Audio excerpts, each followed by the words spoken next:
Human ang pipila ka mga adlaw, si Jesus niabot sa lugar nga gitawag og Capernaum. Og nahibal-an dayon sa mga tao kung asa nga balay siya misulod. Si Jesus na dinhi sa atong lugar. Si Jesus, nadiri sa atong lugar. Si Jesus, nadiri sa atong lugar. Daghan kaayo ang mga tawo ang nag-agpas-agpas sa pag-adto sa balay kung asa tuwa si Jesus. Nag-ayo sa mga naay sakit ug nagtudlo sa maayong balita. Daghan gid kaayo ang mga tao. Grabe kadaghan nga puno na kaayo ang sulod sa balay ug puno na pud kaayo pati ang sa gawas sa balay. Tanang klase sa mga tawo giadto-adto nga balay para makita si Jesus.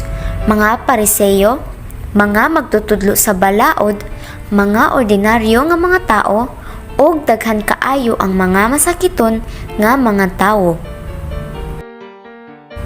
Og naay usa ka tawo adto nga lugar nga grabe na kaayo ang iyang sakit ug gusto gyud kaayo siya nga moadto kang Jesus.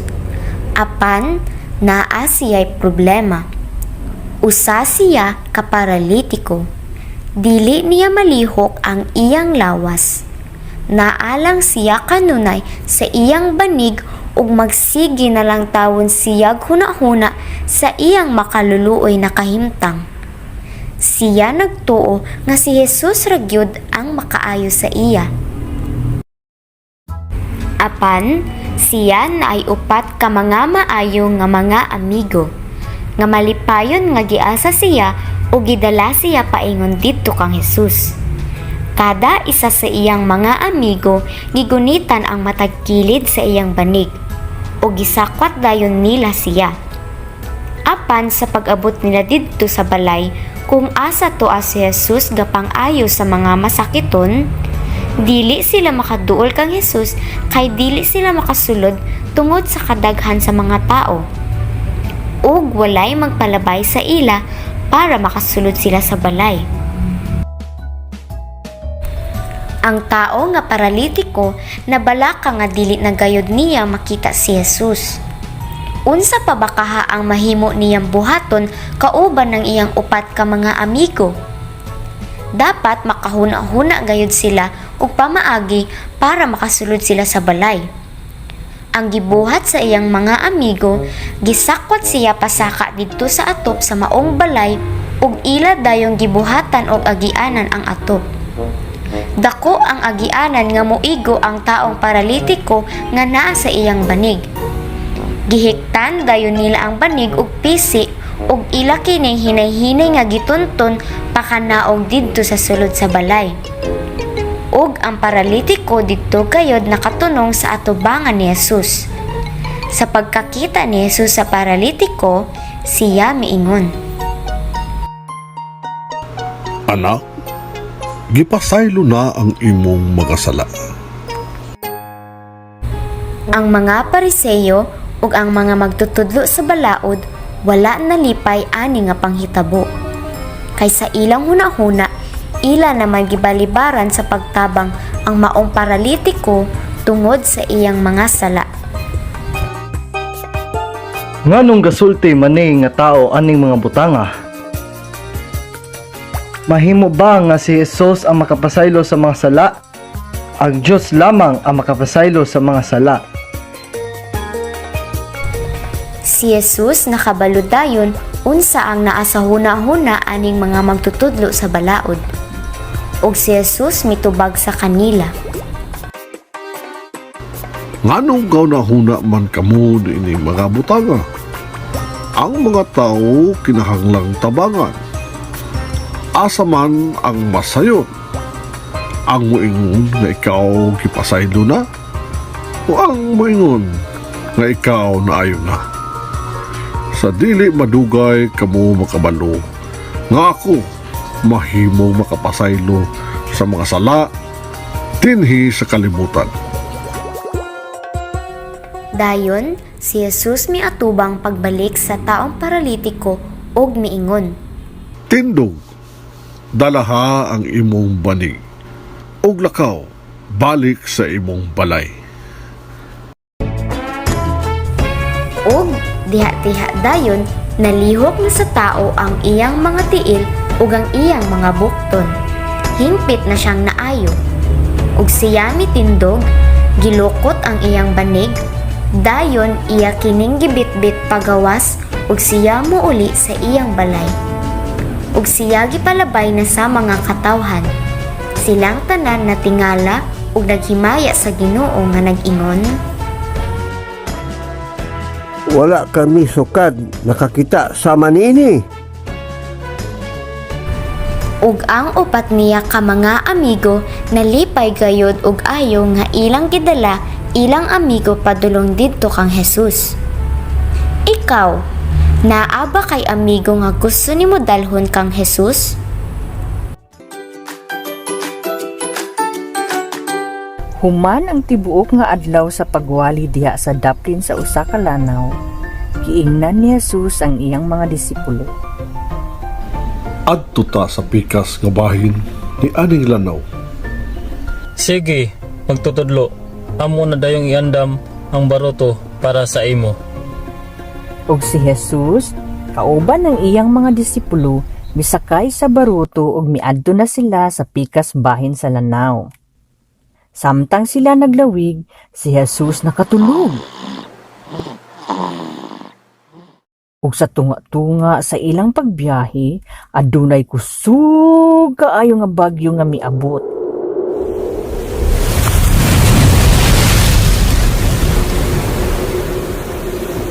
Ug ang mga balod misulod sa baruto ug napuno kini sa tubig. Ang mga disipulo mibati og hilabihan nga kahadlok. Dayon, ang mga disipulo nagdali og dagan padulong kang Jesus aron pukawon siya gikan sa iyang pagkatulog. Jesus! Pagmata! Mga lumos na kita! Luwasa kami! Ug si Jesus mibangon. Umitubag siya sa mga disipulo. Nganong nakahadlok man mo pagmaayo? Wala na ba kamoy pagsalig? Ug si Jesus mimando sa mga kusog na hangin ug sa mga balod sa paghunong. Hilom! Honong! Og kalit lang ang makusog nga hangin ug ang mga balod miundang. Umilinaw ang tibuok palibot na tingala ang mga disipulo sa kibuhat ni Jesus. Ug siya nangutana kanila. Asa ang inyong pagtuo? Ang mga disipulo nangahadlok og natingala ug nag-ingon sila sa usa ug usa. Kinsa bagayod kini siya na tawhana, bisan ang hangin ug balod mutuman kaniya. Gipakaon ni Jesus ang 5,000 nga tawo. Si Jesus ug ang iyang mga disipulo nitabok sa dagat sa Galilee. Hello! Daghang mga tawo ang misunod kaniya tungod sa ilang nakita nga mga milagro ug pag-ayo sa mga masakiton nga iyang gibuhat. Misaka si Jesus sa buntod ug nilingkod kauban iyang mga sumusunod. Ang daghang katawhan naminaw sa iyang pagpanudlog iyang mga istorya tibuok adlaw. Naminaw sila hangtod hapit na mosalop ang adlaw ug nangagutom sila. Si Jesus miingon kang Felipe, Asa kita makapalit nining maong tinapay? Aron ato mapakaon ining mga katawan. gipangutana kini ni Jesus kang Felipe aron sa pagsulay kaniya. Nahibalo na si Jesus sa iyang plano nga buhaton ug si Felipe mitubag. Kinahanglan nayo sa ka magtrabaho sa sulod sa usa ka tuig aron makapalit og tinapay alang sa tanan. Ang usa ka disipulo nga si Andres, igsuon siya ni Simon Petrus. Si Andres nagsulti kang Jesus. Naay batang lalaki dinhi nga dunay 5 ka tinapay ug 2 ka isda.